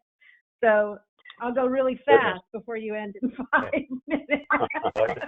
Let's hope that goes right by us. I know that I've been receiving some notifications here too. Can't explain it, but I'll explain it off as technology working at its worst. So, and Laura, you and I experienced that, didn't we, as we tried to make a video work. Introducing Laura from the New Mexico Collaborative Forest Restoration Program. Laura, take it away. All right. Good morning, everyone. And again, thank you for allowing us to be part of the presentation. I've been so impressed with everybody. I always come to these things and walk away with what I call RC&D envy, because there's some really amazing programs out there, and I always feel like it's such a pleasure to be in the ranks of these folks. So if you can move to the first slide. It's on its way, and a time delay for whatever reason. So if you can fill a little bit with us, that would be great, Laura. So yeah, the Collaborative Forest Restoration Program is something that has been unique to New Mexico, and we were a part of this program. We received our initial grant with this in 2013. And so today we're going to be talking about the Ruidoso Wildland Urban Interface Interagency Prescribed Fire CFRP project. And this is a program that we put together. Just a little bit of background about the area that I'm from. We are in the mountains of southern New Mexico, and we are annually ranked as one of the communities who is at most risk of fire. Our RC&D is the South Central Mountain RC&D Council. We have been active since 1967, so a group that has been doing good things in our area for a long, long time. We received our nonprofit status in 1992, which, following the defunding, we echo the free at last statement. That was how our board looked at it, is now we were able to move on and do even bigger and better things than we had in the past.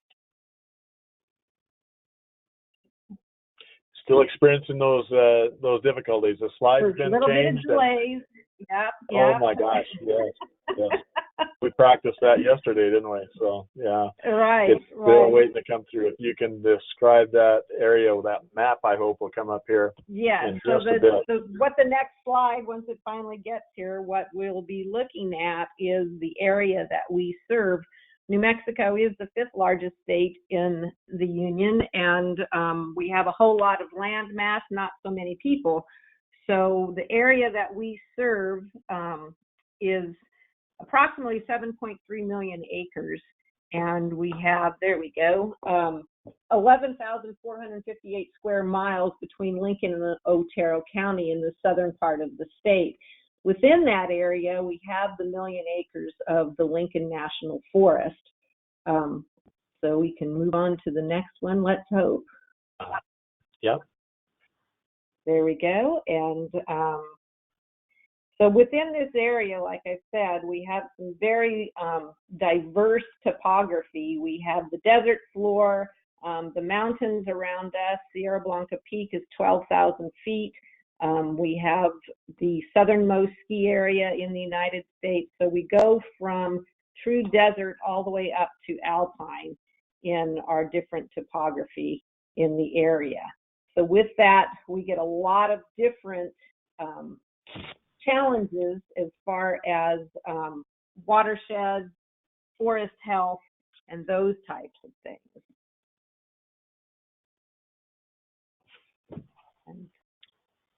Still coming your way. I was going to say, you're going to get to listen to me ramble on while we are waiting on the slide. All right, Laura. My apologies. So, yeah. That's okay. That's okay. With this program, the South Central Mountain RC&D, like so many of the other councils, we do a lot of different things. But our focus over the years has been on watershed development, forest health, and wildfire mitigation. And those have been kind of our core group of projects that we have been looking at doing. And with that in mind, still waiting on our slide. Mm-hmm. I've got the Little Bear project slide up here, and it's sitting there, and it's having a difficulty. I can't explain it. There you go.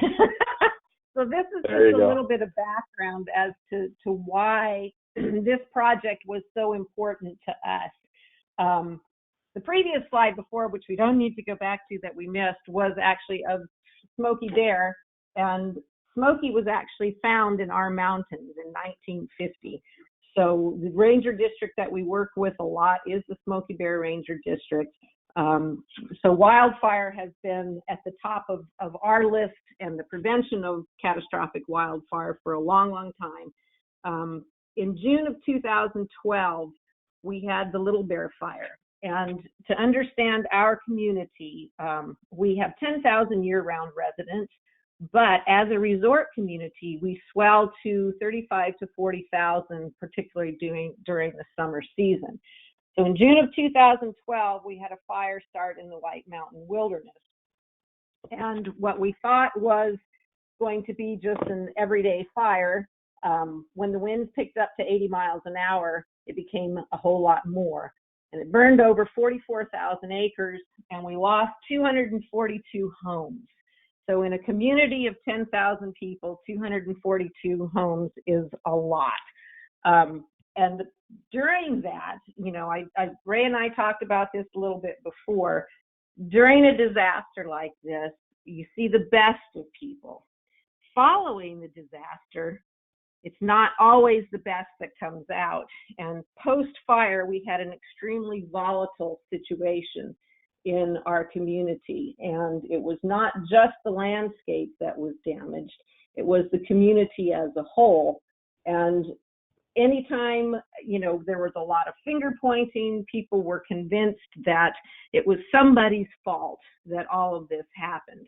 And so one of the things that we really looked at was how do we, again, in trying to get back to a healthy forest, we knew, those of us who work in this kind of management, that fire can be a very good part of our environment. But at that point, if a whiff of smoke was anywhere, there was all-out panic on doing this. So this is where we came up with this project, and it was one of those instances where the benefit of being a nonprofit is that we get to play in everybody's sandbox. And so where there was some real territorial problems and political problems, we were able to go in and say, okay, we are going to smooth the waters over, and we want to start a project that actually introduces fire back into the environment.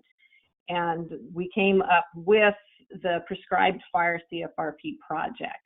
And you can see on this slide, we had a whole lot of collaborators that joined us with this.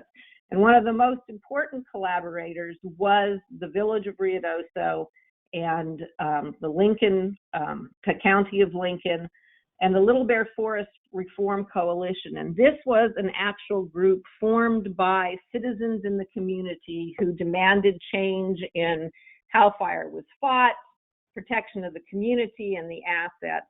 So we really had to work hard at getting everybody to play nice and be able to do some things. So with this, the project objectives were, we knew we needed a multi-agency coordinated prescribed burn effort. We wanted to train over 30 local firefighters. And part of that reason is there's such a large difference between structure fires and wildland fires. But in our area, a structure fire can very quickly become a wildfire. And so we wanted to build that local firefighting capacity. We wanted to increase the community comfort with prescribed fire. To tell you how bad it is, when it gets to fire season, everything is outlawed in our area. You are not allowed to go outside and smoke a cigarette on your deck. And people are so antsy about it, they will report you, and it's a $500 fine. One of our local restaurants actually bought a bus, and that's where they send their customers to go smoke. They go smoke in the bus.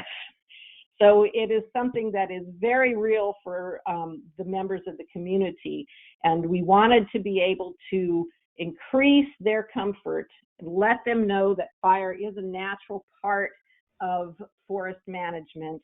And we wanted to be able to allow them some breathing room for when we started the prescribed fires. So this was a 3-year project to reduce the fuel loading around the community. And our goal was to thin over 1,000 acres of federal, state, and municipal lands. And the burns were coordinated with resources from multiple agencies. You can see some of those there. We do border right up against the Mescalero Apache tribe, so the BIA was a part of it, all of our county fire services, and one of the big things here was our volunteer fire department. And we wanted to bring those folks in because often when a fire starts, they are the first ones on the scene. And we also wanted to be able to build confidence when Forest Service staff got there, that they knew the local guys, they knew they could handle situations, and they had worked closely together. So it was a real capacity building and bonding situation is what we really were looking to be able to do. You can go next. So the burns were designed to reduce the wildfire risk and restore the resiliency to a fire-adapted landscape. And that was one of our education factors, that we really had to work with the community to give them a comfort level to say, this is okay, this is normal. And also it gave the opportunity for all of our firefighters to work on their qualifications, have their books signed off on. And again, it built that interagency coordination and the preparedness for the future events. Because for us, it's not if, it's when we get another fire. One of the important things with each of these was that we did ask everybody to sign an agreement, and we don't expect anybody to actually read this, but it was very important that we were all on the same frame as far as being able to understand what the conditions were. And again, because we were dealing with prescribed fire, we needed to make sure that all the legalities were taken care of. And so then we reimbursed agencies. Our match came from the local engine resources and the firefighter time that was donated.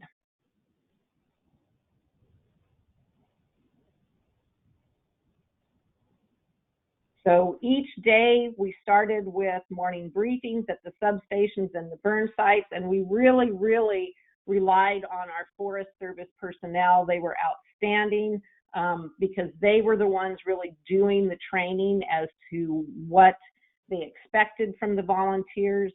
And so every day they started with a briefing in the morning, and then they would go out. And for us, we get our, quote, monsoon season starts in July, and so things change. We get rains in the afternoon, but because it's New Mexico, things dry out very rapidly. So they were able to learn all of the different kind of situations that you run into when fighting a wildland fire.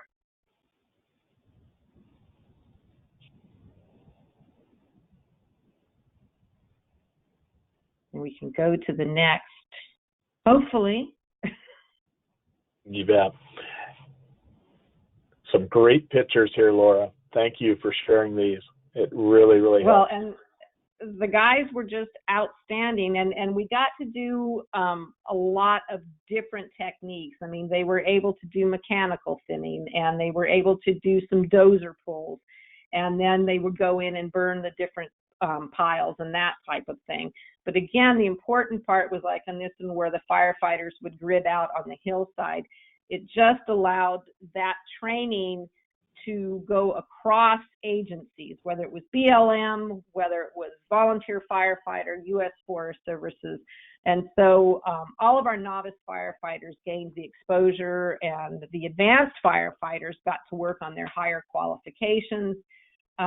And then every day we closed with an action review to be able to discuss the operations, why we did what we did, how we did what we did. And that helped us too in developing this into a bigger project.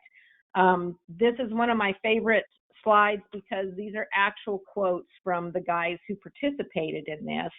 And I think it's just very, very important to them to be able to understand that they know the guys when they show up at a fire. They know they can work with them. It's an understanding between them on their levels. So our accomplishments on this one is we were able to bring in multiple partners on this. Our goal was 1,000 acres, but we actually treated over 2,000 acres. And this was one of the things I was really proud of. Our goal was to train 30 firefighters, and we had 348 firefighters that participated in this. And as I told Ray earlier, the other thing that I was really, really pleased with, we took a very volatile situation where some people didn't want to be in the room with the other folks. There was so much anger over the loss of the Little Bear Fire. And by the end of this situation, those people were actually very staunch supporters of the Forest Service and their efforts and our firefighters. And so we were able to take a situation and change it completely within the community. We also were able to take this program, because it was a 3-year program which started in we finished it up in 2017. And we were able to get another grant, and we are actually now taking this effort on a statewide basis. And so we just completed a burn last year in the western part of the state. We are starting one in the northern part of the state, up in the Taos area. So we're bringing this project to firefighters and volunteer fire departments throughout the state. So for us, it was a very great project because it helped to heal a community, but it also furthered our environmental efforts in the forest health area. Thanks so much, Laura. Laura's contact information is there. I'll offer an apology on behalf of Frontier Communications and their lack of good bandwidth here in Pullman, apparently for a few minutes there. Laura, thank you so much. Let me just put another plug in. I sent to you, and I'll resend to you at the conclusion of the webinar, the link for the video, and I think some of you picked it up and gave kudos back to Laura. It's an outstanding video demonstrating what it is that they were able to do in New Mexico. Thanks, Laura. Thank you. And we're traveling across the United States, if you haven't guessed, and we've had that opportunity to hear from east, the midsection of our great nation, and now we'll go to the West Coast again, as we started in the West Coast and back east and back again. Our speaker is Ryan Anderson, a presentation on the Washington Partnerships with Flagship Programs. Ryan, are you on the line? I'm here. Can you hear me? We're hearing you just fine, Ryan. Great. Give us a little cushion Thanks. here while the slides come rolling through to you. Okay.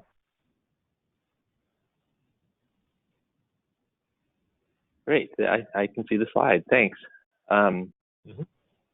Well, good morning or afternoon if you're approaching noon on the East Coast. I'm Ryan Anderson. I'm the director of the Washington RC&D. We used to be the South Central Washington RC&D. Our project footprints expanded to many parts of the state. So to save time and energy, we eliminated a few syllables from our name, and but our mission stays the same. Providing leadership on issues of regional significance by facilitating and planning and coordinating projects that help maintain a sustainable rural lifestyle. So we, it's just an honor to be asked to speak with the rest of the RC&Ds and folks that spoke this morning. Our story is similar, that we sort of were facing a decision time in 2011 with that federal sequester decision. And at the time, I was not an employee. I was a board member. I worked for the city of Yakima, Washington, and represented the city on the board of the South Central Washington RC&D. We had some projects we really wanted to get done, and that sequester was a potential interruption of those projects. So we had kind of a list of things there on the left of the slide that were going against us, but a list of things on the right that were going for us. We had some reserved money in the bank. We had a lot of work lined up. We had a board that wished to continue that work. and just as a standalone 501c3, and there was some very lean years for the Washington RC&D, but we stayed on the map and provided a useful service that was missing, which was helping these rural communities have the basically financial management capacity to get projects done, the coordination, and the 501c3 status. So we like to look at different problems communities face in kind of three different types. There's the technical, the complicated, and the complex. And we like the complex problems where no one solution would work for everybody all the time. There's unique community characteristics, that are valuable to providing the solution, and everyone has a role to play in that solution. So I'll talk a little bit about our wildfire work here in a minute. It's a very complex problem for communities. But to solve these problems, you need the right infrastructure. So what we provide are staff or contractors that help facilitate and manage projects, software like GoToMeeting or a webinar or other online connecting software that helps people work together and meet and share information. Sometimes it's as simple as knowing where all the meeting spaces in a small town are and helping get them lined up. We have an accounting system that's follows the generally acceptable accounting rules and OMB guidance and all of that, and then a lot of partners and a growing list of partners that we work with and share with. So what's important, what are the important actions that we emphasize? We talk a lot about coordinating and having that coordinating capacity. There are certain grant deliverables you just can't provide unless you coordinate across those historic boundaries. We talk about collaborating generously. So and a complex gift economy, meaning it's usually not real simple. If I scratch your back, you scratch my back. That's a simple gift economy. But ours is like, well, we're going to pay this favor forward, and then later on it'll come back to us in a different way, and we just suspend our disbelief that it won't, and it always comes back and gives us more to do. Cooperation obviously is very important, and then again that organizational infrastructure, financial management capacity, the policies, the board meetings, etc. Really important for being able to work with multiple partners. So in June of 2014, I took over as the RC&D director here in Washington, and we had a couple of flagship programs established. The Yakima Tributary Access Habitat Program was going very well. It was in its 13th year. So far, it's opened about well over 200 miles of tributaries for salmon access. The salmon didn't have access due to infrastructure being outdated, and we've partnered with conservation districts here in the Yakima watershed to get new infrastructure in place that allows salmon to go both up and downstream as needed. It's very, very important project for the cultural and significance of salmon in the basin, and just the significance of recovering that group of fish for the Yakima Basin. We had a really nice program called Save Water, Save Energy, where the Bonneville Power Administration was paying for agricultural producers to install water efficiency measures, which would in turn save energy and pumping costs. And that in 2014 had just been canceled. And our Clean Water Partnership was just doing one small project at a time. We had a fiscal sponsorship of a wildfire stewardship coalition and the Washington Prescribed Fire Council. And then there was this growing need for fire and landscapes, fire adapted communities and landscapes coordination in the state. And at first, we were asked to be a fiscal sponsor of what would become the Washington Fire Adapted Communities Learning Network. And as people got comfortable working with us, they asked us to coordinate it. It's now a very, very large program, one of the first learning networks at the state scale for promoting fire adapted communities, and it's led to multiple other projects. So our current initiatives, we have that Washington Fire Adapted Community Learning Network we've got 10 steering committees. There's 10 agencies on the steering committee. Some of them are other nonprofits like Nature Conservancy. And we have 11 communities involved in that. And then we have multiple partners that are sort of contributing to learning and sharing and building community resiliency throughout Washington. It's related to wildland fire, but we have other natural disasters that resiliency spills over to. And then, that work laid the foundation for what's called the Chelan Fire Pilot. And this is, if you're familiar with the cohesive wildland fire management strategy, this is a pilot project in Chelan County in Washington State. We're implementing different parts of that strategy in a county to help create resiliency to wildland fire in a county that is, historically and in the future looking at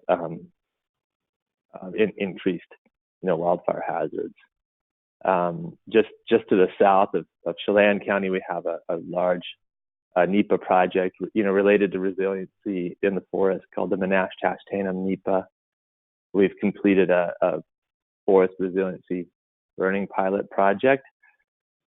We did that on behalf or on the request of the Washington State Legislature, following the sort of devastating wildfires of 2014 and 2015, and looking at reintroducing fire to the landscape, and what is the impact of that smoke on communities, and what's the impact of not doing that.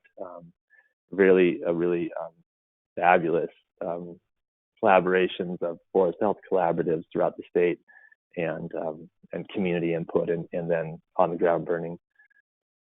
We continue to support the Washington Prescribed Fire Council and the Chumstick Wildfire Stewardship Coalitions, and are adding to that list of groups that are our fiscally sponsored organizations. We're adding the Kittitas Fire Adapted Community Coalition, and then our sort of water and fish programs continue to thrive. The Tributary Access Habitat and the Yakima Basin Clean Water Program are just ticking right along.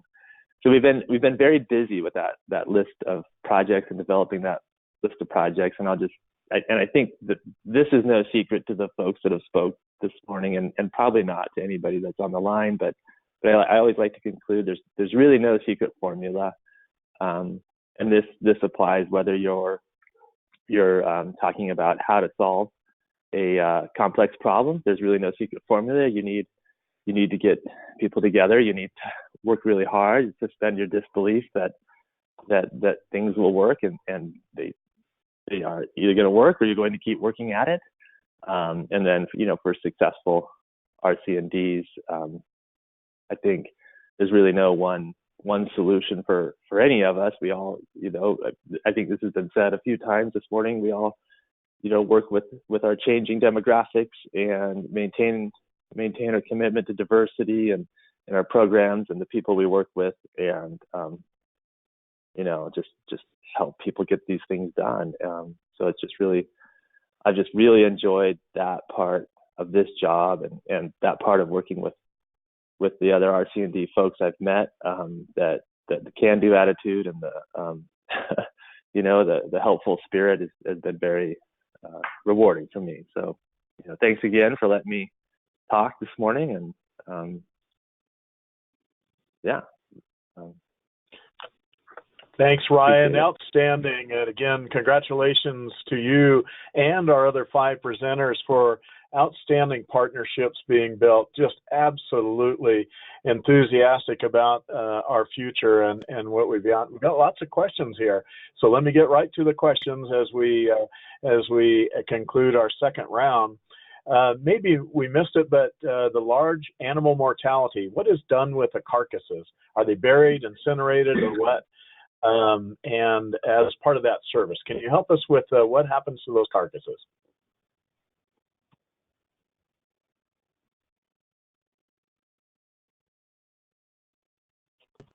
I guess that would have been for our previous speaker, wouldn't it? So let me go in and unmute those folks just for a little bit here.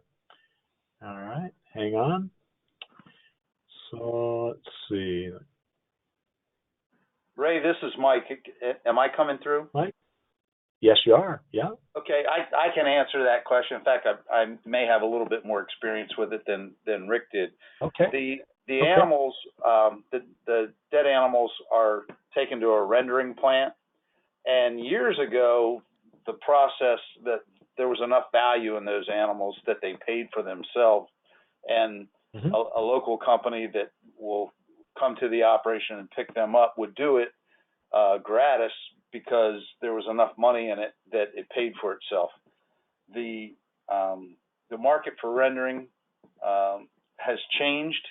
That's no longer the case. So now there's a cost involved with having animals picked up to be taken away for rendering. And the reason the state got involved with cost sharing for landowners on this initially is because we didn't want these large animals to be just drug off into the woodlot or piled up and ultimately affect water quality. So that's the reason that at first we used our cost share funding to help handle these animals, and now it's done with grant funding. But they are all rendered. Okay, thanks, Mike. Appreciate that. And Rick, if you're still on the line, add to that. No, thanks for Mike for explaining that. I knew they went someplace particular, but I didn't have a history, not working in the ag section myself with my job. I wasn't quite sure all the details, but I knew the contractor picked them up because it's a costly expense if you have a large animal operation and you have animals that do get sick or expire, and it would have been a large cost to the farm producer to dispose of them on their own. So this funding really helps them out. Okay, thanks so much. Also, we've got a lot of requests in the questions dashboard for the contact information, and one for the slide deck or the slide set that we've got. To the speakers, are you okay with me sending out your slides to the folks? Absolutely. Yes, fine. Kind of like no the problem, verbal commitment on the airplane, right? Yeah. Anybody not okay with sending it out? Okay, so that'll help all of us then. You'll have the slide set and you'll have the contact information. And I may, if we have time, I'll go up and some of the requests were very specific about put this slide set or this contact information up and that. Okay, here's a comment that came in regarding the New Mexico project, and it's the RC&D has served as an invaluable role for accomplishing our mission of resource management for the Lincoln National Forest, and we sure appreciate that comment. And anything you want to add to that, Laura? Well, I mean, we feel very, very lucky because we work with such great partners. So, I mean, where we can assist, and I do think that one of the things that RC&Ds have as a feather in their caps is with the 501c3 status, we can do things probably a little quicker, a little more responsibly than some government agencies. And so it's a terrific partnership because when they need to get something done quickly, they can come to us and we can get it done in the manner that they want to see it done. Excellent. Laura, while you are on the line, which agency signed off on the firefighters' task books? Very specific. You know, I'm not exactly sure, but I think that it was Forest Service that did that on the training. And of course, because all of our county EMS guys were involved too, it may have been like a dual signature type thing for the structure fire guys, that their chief signed off on it. So since everybody played, I think it was whoever their chief was that was supposed to sign on their task books. But I think, because I know Forest Service did the actual training because they had the expertise. Okay. Another comment that came in regarding that, since we're on a theme here, this has allowed the Forest Service to accomplish resource objectives with on-the-ground treatments that would not have been possible without the RC&D partnership. So you're getting some great testimonials here for the project. Thanks so much for those comments. Our next question then was regarding, let's see, the link that we referred to on this one project, and that was a link that I sent out via email, and I'll resend the link back out with the slide set in PDF form, so it's a smaller slide set. That's a link to a video that was done. All right.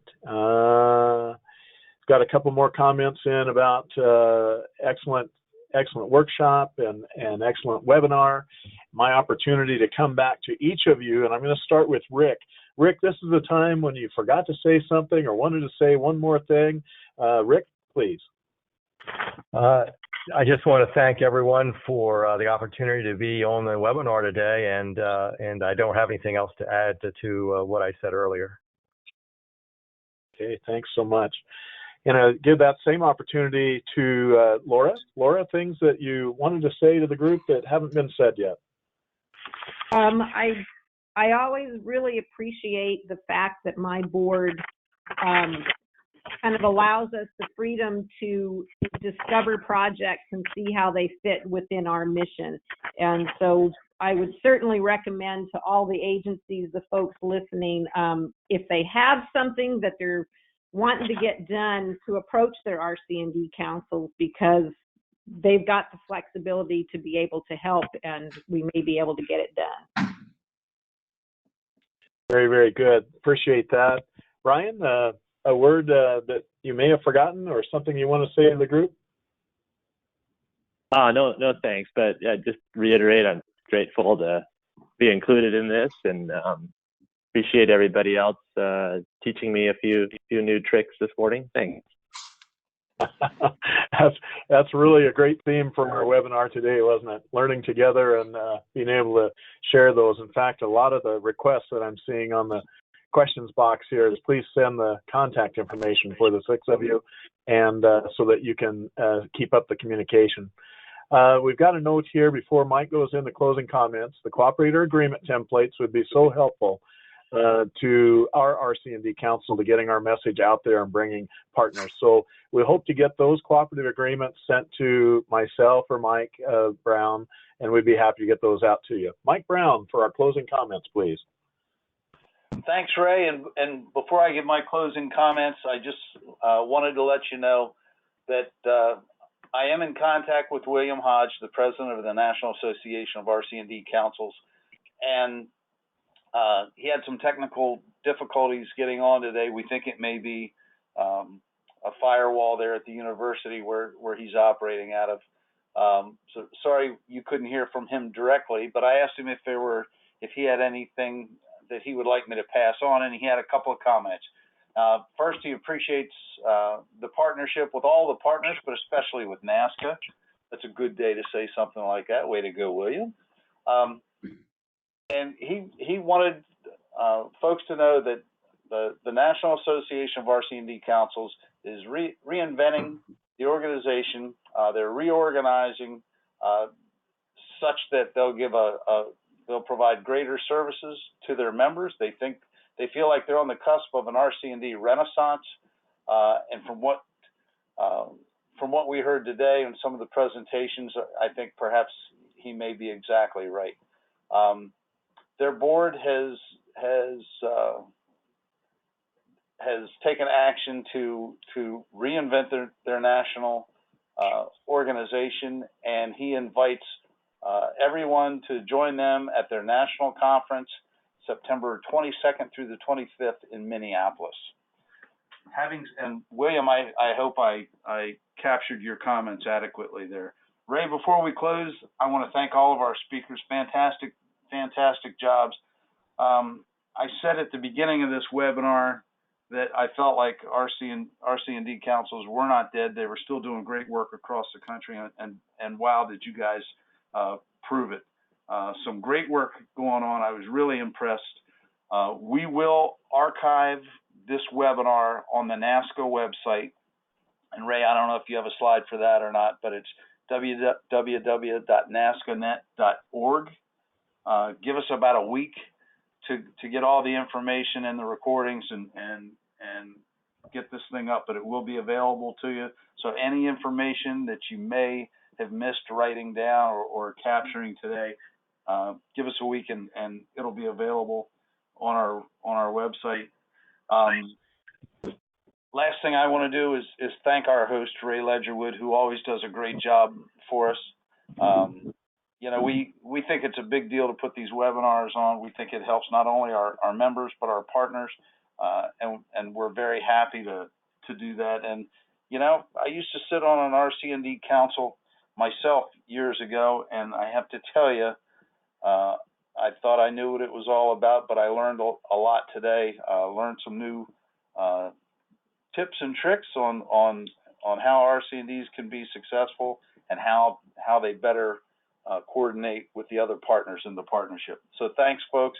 Thank you, Ray. And with that, I'll turn it back to you, sir. It's my pleasure, folks. And those of us partnering with the RC&D councils, keep up the great work. We're so appreciative of you. And please call on us to help in ways that we can. Mike, appreciate those closing comments.